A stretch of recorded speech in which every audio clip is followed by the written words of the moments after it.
गर्मी की छुट्टी को लेकर एक हफ्ते से मेघा अपनी बेटी आरुषि के साथ मायके में रह रही है। आरुषि को नानी का घर बहुत पसंद है।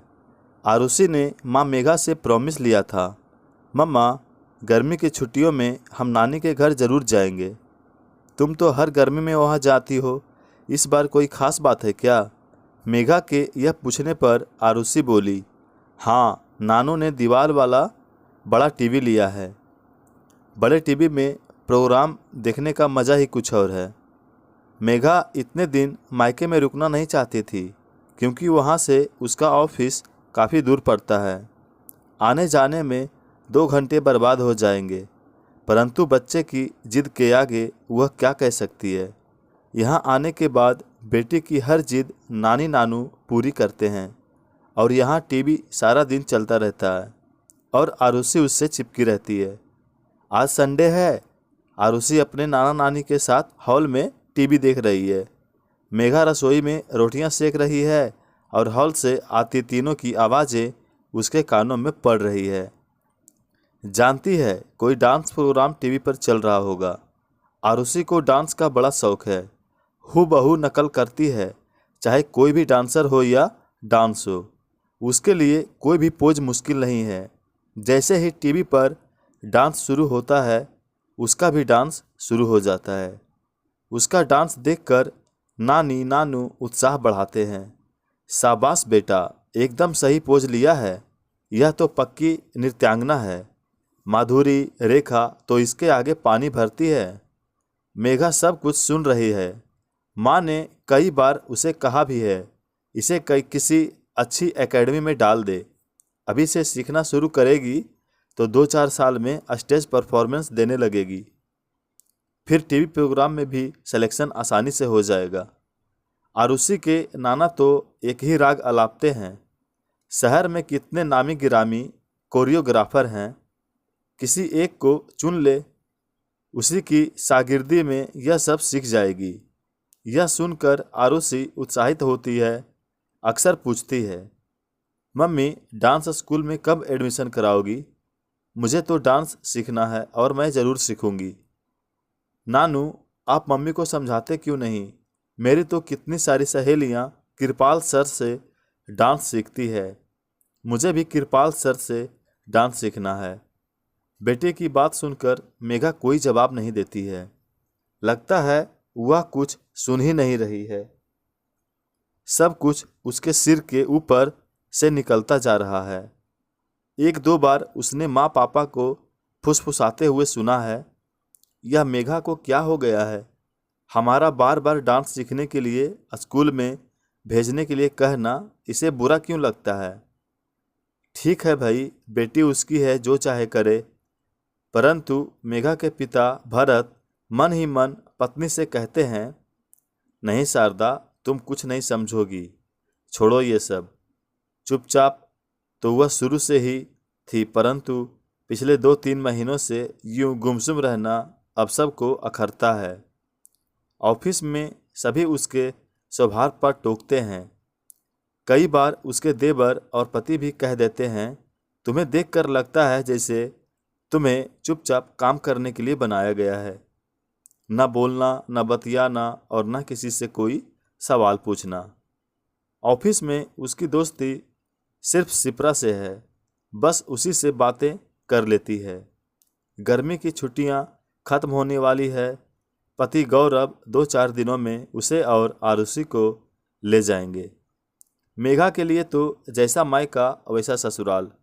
पर जब से आरुषि को पता लगा है कि पापा ने नई गाड़ी ली है, खूब खुश है। हम तो अपनी नई गाड़ी में दादी के घर जाएंगे। सारा दिन उसके लिए डांस या नई गाड़ी के अलावा कोई बात करने को विषय ही नहीं है। और मेघा सारा दिन बोर होती है, खासकर जिस दिन छुट्टी हो। रोटियां सेक कर वह बालकनी में आ खड़ी हुई। दीवार पर उसके बचपन की एक फ़ोटो लगी है जिसमें वह कथक की ड्रेस में डांस कर रही है। तस्वीर देखते ही यादों के पन्ने पलट गए। अपनी बेटे की तरह मेघा को भी डांस करने का बहुत शौक था। तब वह सिर्फ 6 वर्ष की थी। घर के सामने एक डांस स्कूल था जो आज भी है। यह बात दूसरी है कि वह एक बहुत बड़ी एकेडमी में बदल गया है। प्रसिद्ध कोरियोग्राफर आज इसके डायरेक्टर हैं। यहाँ रोज बड़ी बड़ी गाड़ियों से सजी धजी लड़कियाँ उतरती है और उनके साथ उनकी आया माएँ होती है। इसी स्कूल में 25 साल पहले रेनू मैडम होती थी। मेघा उसी से डांस सीखती थी। फीस थी सिर्फ 100 रुपये। एक रोज रेनू मैडम ने मेघा की माँ को बुलाया और कहा था, मैडम आपकी बेटी बड़ी टैलेंटेड है, इसे एक अच्छे कोरियोग्राफर की एकेडमी में एडमिशन दिला दीजिए। इस क्षेत्र में यह बहुत आगे जा सकती है।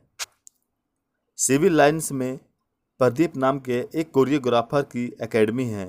यह उस एकेडमी के लिए सही रहेगी। हाँ, उसकी फीस कुछ ज़्यादा है। कितनी फीस होगी? 2000 रुपये महीना। 2000? शारदा के लिए 2000 रुपये हर महीने देना असंभव था। पास खड़ी मेघा ने माँ के चेहरे के आते जाते भाव देखे। रेनू मैडम से 3 साल कथक सीखा और स्टेज शो में कितने ही इनाम पाए, याद नहीं। हाँ, माँ का उस दिन का चेहरा आज तक याद है। माँ के चेहरे को देखकर वह समझ गई थी कि सपना देखना भी गलत है, परंतु सपने तो सपने हैं, उन्हें देखने से कोई नहीं रोक सकता, क्योंकि एक आस होती है, शायद कि कभी पूरी भी हो जाए। घर आकर माँ ने मौका देख पापा से बात की थी। सुनते ही पापा क्रोध में चिल्लाए थे, शारदा तुम्हारा तो दिमाग खराब है। 1000 रुपये मैं इतने पैसे कहाँ से लाऊंगा? कभी सोचा भी है? अरे इस फ्लैट की मासिक किस्त 7000 रुपये है। विजय की पढ़ाई के लिए बैंक से लोन लिया है। 4000 रुपये महीना उसका कटता है। ये दोनों लोन की किस्तें तो सैलरी हाथ में आने से पहले ही कट जाती है। पिछले महीने फ्रिज खरीदा, इसके भी किस्त 500 रुपये है। अभी जो बोनस मिला है उसे चुपचाप रख दिया कि जब दुकान पर सेल लगेगी तो अपने लिए एक स्वेटर और बच्चों के लिए गर्म कपड़े खरीदूंगा। रसोई में मिक्सी नहीं है, तुम कई बार कह चुकी हो। घर में मेहमान आते हैं तो पड़ोसियों से मिक्सी मांग कर लाती हो। सबकी रसोई में नए नए गैजेट्स हैं, उनकी कमी के बारे में तुमने कई बार कहा है। इन सब के लिए पैसा कहाँ से लाऊं, जबकि तनख्वाह सिर्फ 25,000 रुपये हैं। जोड़ तोड़ कर हमारी रोटी का इंतजाम होता है और तुम कहती हो बेटी को डांस सिखाने के लिए 2000 रुपये फूंक दूं? परे मारो इस शौक को। देखो सीधे सीधे इसे पढ़ने दो। इसके दिमाग में डांस सीखने का फतूर मत डालो। पर्दे के पीछे खड़ी मेघा चुपचाप सब सुन रही थी। पापा का क्रोध कम नहीं हुआ था। याद है 10 साल से हम दिल्ली से बाहर घूमने कभी नहीं गए। फिर इतनी महंगाई, लगता है घर का खर्च और किस्तों में सारा जीवन यूं ही निकल जाएगा। पापा की आवाज़ भर्रा रही थी। पर्दे के पीछे खड़ी मेघा को यह सब सुनकर अच्छा नहीं लगा था। वह छोटी थी परंतु सब समझती थी। वह पापा को परेशान देख नहीं सकती। उसने कसकर आंखें बंद कर ली थी। मन कड़ा करके निश्चय किया कि अब कभी भी डांस सीखने की जिद नहीं करेगी। लेकिन कोई यह तो बताए, इन किस्तों में सपनों के लिए कोई किस्त क्यों शामिल नहीं है? उनको पूरा करने का जिम्मा किसका है? पता नहीं क्यों जी चाहा कि सामने टेबल पर रखा कांच का गिलास उठाकर किसी कोने में जोर से मारे। शायद सपने टूटने का दर्द थोड़ा कम हो जाए। सपने तो टूट ही गए, दर्द भी हौले हौले चला जाएगा। मेघा चुप और शांत रहने लगी थी। यह बात कोई नहीं जानता था सिवा पापा के। वही एक थे जो चुप रहने का कारण जानते थे। जीवन जीने के लिए साधन जुटाने की इस होड़ में उसके सपनों को किसने सेंध लगाई है, यह अपराध भाव भरत के अंदर था। लेकिन मजबूर थे कि जीविका पहले है, सपने बाद में आते हैं। मेघा ने BA MA किया और एक नौकरी पाली। वह संतुष्ट थी। ऑफिस में काम करते हुए एक कलीग से दोस्ती हो गई। पहले थोड़ा घूमना फिरना, फिर प्यार, इकरार। कुछ दिनों बाद दोनों के परिवार वालों को पता चला और फिर बातचीत हुई। दोनों परिवारों को शादी से कोई गुरेज नहीं था। हमारे पास देने को दहेज के नाम पर कुछ भी नहीं है। मेघा के पिता भरत ने साफ शब्दों में गौरव के पिता को बता दिया था। गौरव के पिता ने भी कहा था, भाई साहब, हम भी पूरे सूरे हैं। हमारी माली हालत आप जैसी ही होगी। हमें सुंदर, सुशील व घर को संभालने वाली बहू चाहिए। ये गुण आपकी बेटी में जरूर होंगे। शादी से पहले गौरव कई बार मेघा को अपने घर ले गया था। वह अपने सास ससुर से मिली थी। सब अच्छे लगे, सब अपने घर जैसा लगा ही नहीं कि यह उसकी होने वाली ससुराल है। घर में 2 देवर दोनों इंजीनियरिंग कर रहे थे और गौरव के माँ बाप थे। घर के नाम पर 2 कमरों का फ्लैट था, ठीक उसके घर की तरह। ससुर अकाउंटेंट थे, सास उसकी माँ की तरह हाउसवाइफ थी। भाइयों में गौरव सबसे बड़ा था। गौरव व मेघा की शादी का आयोजन एक हॉल में हुआ था। दोनों परिवारों ने मिलकर एक पार्टी दे दी थी। वह खुश थी कि उन्हें मनचाहा वर मिल गया है। शादी से पहले अक्सर दोनों में बहस होती थी, हम हनीमून के लिए कहाँ जाएंगे? मैंने तो आज तक कोई हिल स्टेशन नहीं देखा। मैं भी कौन सा घूमने गया हूँ। दिल्ली से इलाहाबाद और इलाहाबाद से दिल्ली, मुल्ला की दौड़ मस्जिद तक। हाँ, हम कहीं भी जाए पर इलाहाबाद नहीं जाएंगे। बोर हो गया हूँ। पर मैं तो दिल्ली छोड़कर कहीं नहीं गई। मेरे लिए तो हर शहर नया होगा। तो फिर हम आगरा चलते हैं, वहाँ ताजमहल पर हनीमून मनाएंगे। सुबह चलेंगे, दूसरे दिन सुबह दिल्ली वापस। गौरव अपने प्रस्ताव पर खुद ही हंस पड़ता। मेघा मुंह फुलाकर बैठ जाती। फिर मान मनौवल, प्यार भरी चूहल और हंसना, खिलखिलाना। जब वह हंसती तो गौरव मेघा को एकटक देखता। जानती हो, जब तुम हंसती हो तो ऐसा लगता है समुद्र की लहरें ठाठे मार रही हो। अच्छा, ऐसा क्या? हाँ, तुम बस यूं ही हंसती रहा करो, बड़ी प्यारी लगती हो। गौरव उसे बाहों में भर लेता और हनीमून की बात वहीं की वहीं रह जाती। शादी के बीच का वह हादसा कभी नहीं भुलाया जा सकता। अचानक मेघा के ससुर को दिल का दौरा पड़ा तो अफरा तफरी मच गई। गौरव पिता को लेकर अस्पताल भागा और गौरव की माँ मेघा को लेकर घर आ गई। घर का माहौल एकदम से बदल गया था। ससुर की तबीयत थोड़ी संभली तो सबको चैन आया, पर वे इस लायक नहीं थे कि नौकरी पर जा सकें। काफ़ी कमज़ोर हालत में थे। एक दिन गौरव ने बताया, पापा ने इस फ्लैट के लिए बैंक से लोन लिया था, जिसकी हर महीने किस्त जाती है। भाई के लिए भी LIC से लोन लिया था, जिसकी भी किस्तें जा रही हैं। घर की किस्त 10,000 रुपये महीना है और भाई की पढ़ाई की लोन किस्त 5,000 रुपये महीना। ये दोनों पापा की तनख्वाह से कट रही थी।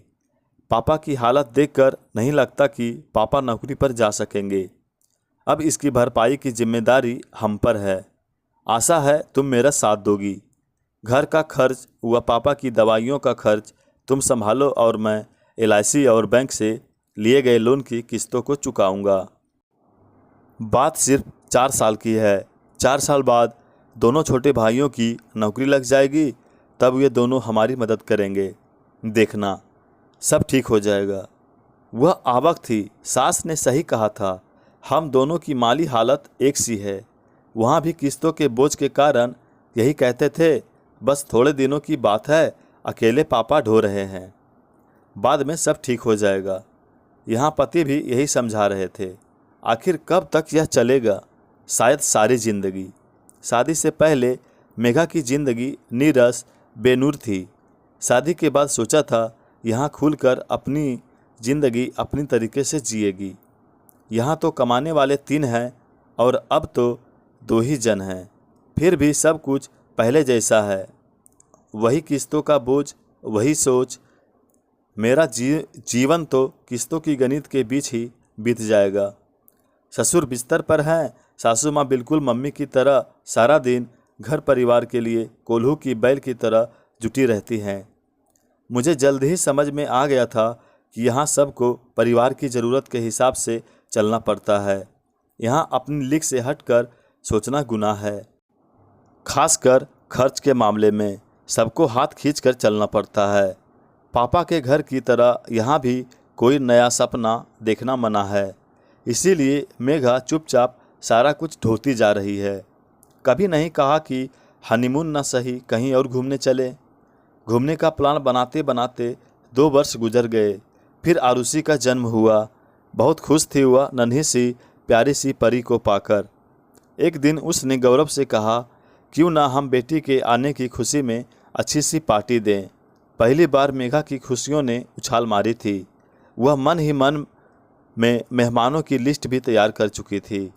बढ़िया सी पार्टी का मतलब है 1 लाख रुपये का खर्चा। कहाँ से आएंगे इतने पैसे? उनका उत्तर सुनकर मेरा मन बुझ गया। लगा सामने पति गौरव नहीं बल्कि पिता भरत खड़े हैं। अभी पापा की तरह किस्तों की लिस्ट पढ़ी जाने लगेगी और कुछ सुनने से अच्छा है यहाँ से चुपचाप खिसक लो। ठीक भी है, आरुषि के आने से घर का खर्च बढ़ गया है। उसे पूरा करें या फिर पार्टी पर खर्च करें। इस बीच दोनों भाइयों की पढ़ाई भी खत्म हो गई है। दोनों ने नौकरी के साथ साथ शादी भी कर ली है। दोनों 2,500 हज़ार रुपये खर्च में डालकर जिम्मेदारी से पल्ला झाड़ लेते हैं।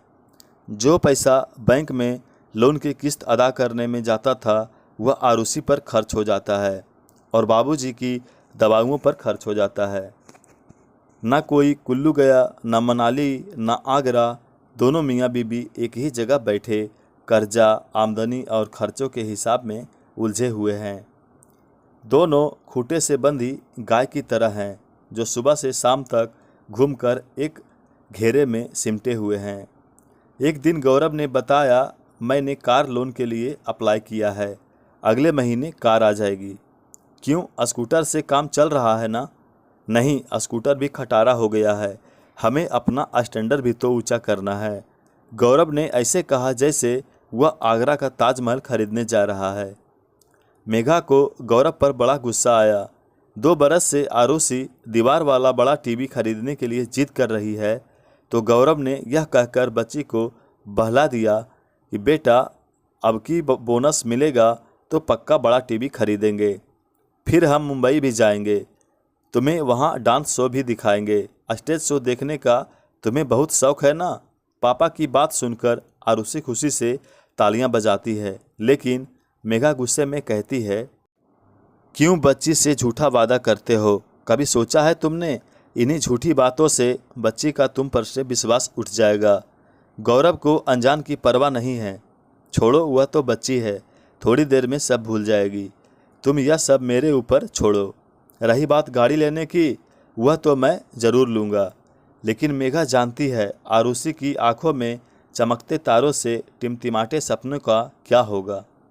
यह बात उसने अपनी सहेली सिप्रा को बताई थी। बताते समय उसकी आंखें भरी हुई थी। मेरे जीवन के सारे सपने पैसों की कमी के कारण दफन होते जा रहे, तो क्या आरुषि के साथ भी वही होगा? शायद उसके जीवन का पहला अध्याय भी मेरी तरह लिखा जाएगा और शायद आगे भी यूं ही होगा। सिप्रा ने उसे दिलासा दी, नहीं, ऐसा नहीं होगा। वक्त बदलेगा, तेरी बेटी के सपने जरूर पूरे होंगे।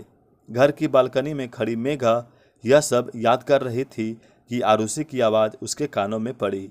मम्मी, आप बालकनी में खड़ी होकर बाजार की रौनक का मज़ा ले रही हो और मैं आपको आवाज़ें देकर थक गई हूँ। क्या हुआ बेटा? मेघा की भी आंखें छलक रही थी। सब ने देखा, सच में उसने बेटी की आवाज़ नहीं सुनी। अंदर आओ, नानू बुला रहे हैं। आरुषि की आवाज़ आज खुशी से भरी थी। शायद टीवी पर कोई नया बढ़िया सा प्रोग्राम आ रहा होगा, इसी को लेकर उत्साहित है। जबकि मेघा को इन प्रोग्रामों में कोई दिलचस्पी नहीं है।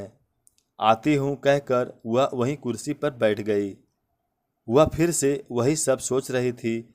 तो क्या महिलाओं और बच्चियों को सपना देखना मना है? नहीं, शायद यह सोचना गलत है। याद है विजय भाई 12वीं में पढ़ रहा था उसे रचनाएं लिखकर छपवाने का शौक जागा। हाथ से लिखी रचनाओं में काफ़ी गलतियां होती थी। किसी ने सुझाया कंप्यूटर पर लिखकर प्रिंट निकाल कर भेज सकते हो और उसमें तो एडिट की व्यवस्था होती है, गलती होने की संभावना ही नहीं है। विजय ने पापा से कंप्यूटर की फरमाइश की। पापा ने छूटते ही कहा, पहले पढ़ाई करो, तुम्हारे इस छोटे से शौक के लिए 60,000 रुपये खर्च करना बेवकूफ़ी होगी। बात यह नहीं कि महिलाओं और स्त्रियों के सपने टूटते हैं, बात यह है कि उन जैसे मध्यवर्ग परिवारों में पुरुष जब कमाने लग जाते हैं तो पुरुषों को पहले अपने सपने पूरे करने की आज़ादी हो जाती है। स्त्री स्वयं कमाते हुए भी सपनों को पूरा करने के लिए आज़ाद नहीं है। सच तो यह है कि उसको तो सपने देखने की भी इजाज़त नहीं है, क्योंकि आमदनी और खर्चों की किस्तों में सपनों के लिए कोई किस्त रखी ही नहीं जाती है। लेकिन चाहे कुछ भी हो जाए, वह पैसा इकट्ठा करके आरुषि को डांस स्कूल में ज़रूर डालेगी। जानती हूँ गौरव तो जरा भी सहयोग नहीं देगा। उसकी सोच में यह सब है ही नहीं कि पत्नी व बच्ची की इच्छाओं को भी प्राथमिकता मिलनी चाहिए। वह तो पापा की तरह दुनिया की होड़ में लगा है। यह सब सोचकर आज मन काफ़ी विचलित था।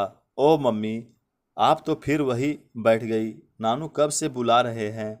आरुषि का स्वर एक बार फिर कानों में पड़ा। वह उठकर हॉल में पहुंची। बेटा आओ यहाँ मेरे पास बैठो। पापा ने बड़े प्यार से मेघा को पास बैठाया। उनके हाथ में पिंक रंग का कोई कागज था। उन्होंने हॉल से उसकी हथेली पर उस कागज को रखा।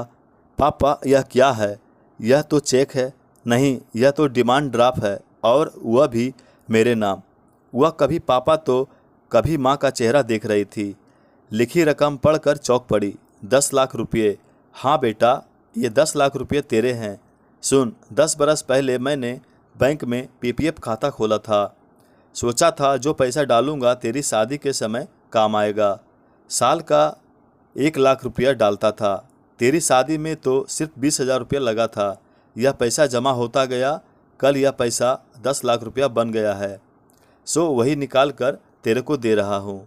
कहते हुए पापा का गला भर आया। आई एम सॉरी बेटा, जीवन भर किस्तें ही चुकाता रहा हूँ। उस वक्त तुम्हारी इच्छाओं और सपनों को दफन करता गया। दुख तो होता था, पर क्या करता। तुम्हारी व विजय की पढ़ाई, घर का सामान, फ्लैट, सब के लिए लोन लेना पड़ा था। तू सब जानती है। आज तुम और गौरव उसी जगह पर खड़े हो।